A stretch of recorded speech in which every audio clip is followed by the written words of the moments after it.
Well, that's not really true. I mean, I want to get Dick Gregory on. I'll debate him about it. They're shooting at black reporters, white reporters. Joe Biggs is as white as the driven snow, blonde hair, walking around. They're targeting him, shooting on the rubber bullets, flashbangs, everything. They're targeting Jakari. They're targeting the Washington Post reporters, Vice reporters. They're targeting everybody. And so when Jakari says, yeah, it's terrible. Why do you think they're shooting at everybody? And he goes, they're shooting at black people. So he wanted Jakari to say it was all racially based. And there's undoubtedly a big element of that going on. But it's to such a level that, hey, Jakari, you need to say it's an attack on black people. Well, Kareem Abdul-Jabbar has come out in Time magazine and said that it's basically economically based. And I agree with Dick Gregory partially, it's racially based. But I agree with Kareem Abdul-Jabbar that it's actually economically based.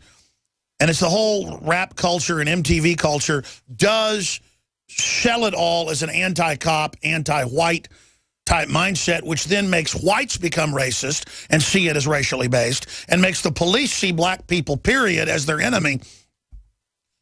And that's the overarching issue, is that this is being engineered as a clash, which at the end of the day will be a big police state used on everybody, is the point I'm trying to get at. But here's the article. The coming race war won't be about race. Ferguson is not about systematic racism. It's about class warfare and how American poor are held back, says Kareem Abdul-Jabbar. Will the recent rioting in Ferguson, Missouri be the tipping point in the struggle against racial injustice, or will it be a major footnote in some future grad student's thesis on civil unrest in the early 21st century? The answer could be found in 1970, May. Kent State shootings. May 4th, 1970. The Ohio National Guard opened fire on student protesters at Kent State University. During those 13 seconds of gunfire, 4 students were killed, 9 were wounded, of whom was permanently paralyzed. The shock outcry resulted in the nationwide strike of 4 million students and closed more than 450 campuses.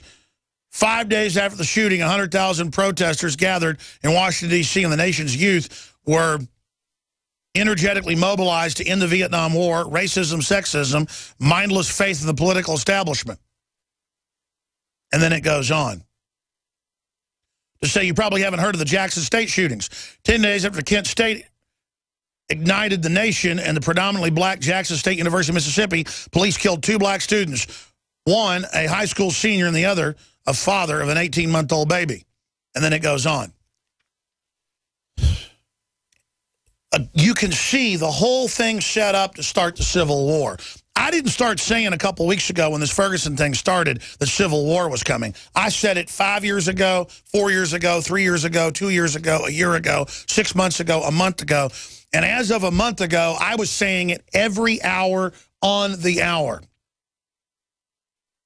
Warning everyone. See, if people could just turn off their emotions and pull back, whether you're black, white, it doesn't matter, and be smart enough, savvy enough to see the big picture, we could stop all this. What do you think bringing in tens of millions of illegals and giving them voter ID cards is for? What do you think Obama putting our military under NATO command is for? What do you think Obama not even signing executive orders, just legalizing whoever he wants is about? What do you think the armored vehicles being delivered months ago was all about? Remember the video report we shot on July 17th, before this even happened? U.S. Army training to fight black Americans at a giant Homeland Security training facility, Doomsday Disneyland facility used as practice ground for civil unrest. July 17th.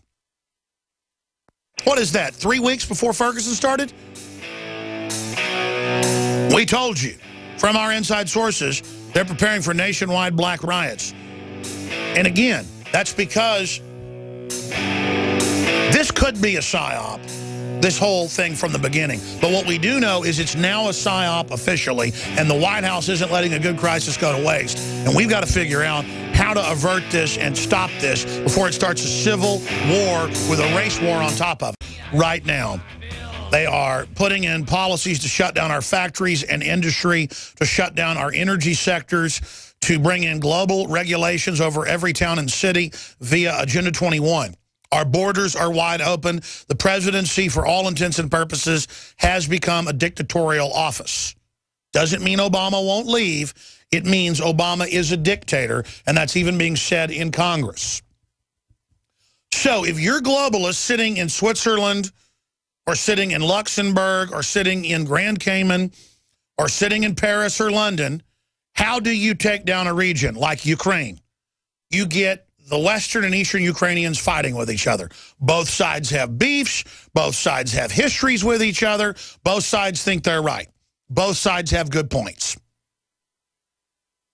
Can you pull back and see how the globalists want to suck Ukraine dry like they've done scores of other European countries in the last decade? Same thing here. ISIS has been funded and turned loose by our government, by NATO, who now is fighting them. People go, well, then how do they control them? They don't. They turn them loose. They fund them. Then when they get out of the lines, when they don't paint by the numbers and they go into the Kurdish area, they bomb it. It's the same thing here. Do you got thugs coming in out of St. Louis for 2 weeks organizing this, using any event they can to go loot? Massive looting compared to what happened a week and a half ago, now taking place in surrounding areas of Ferguson. National Guard being called in. The National Guard are just regular folks, black, white, you name it, Hispanic, Americans that just love their family. On average, some of the best people out there, believe me. I know veterans, I know National Guard. They're the most awake, most informed, best people we've got. And they're now going to have bottles getting thrown at them, Molotov cocktails. They're going to be getting shot at, ladies and gentlemen. Black, white, it doesn't matter. And they're going to start shooting people with rubber bullets and beating them. And then it's going to be, see what the racists are doing.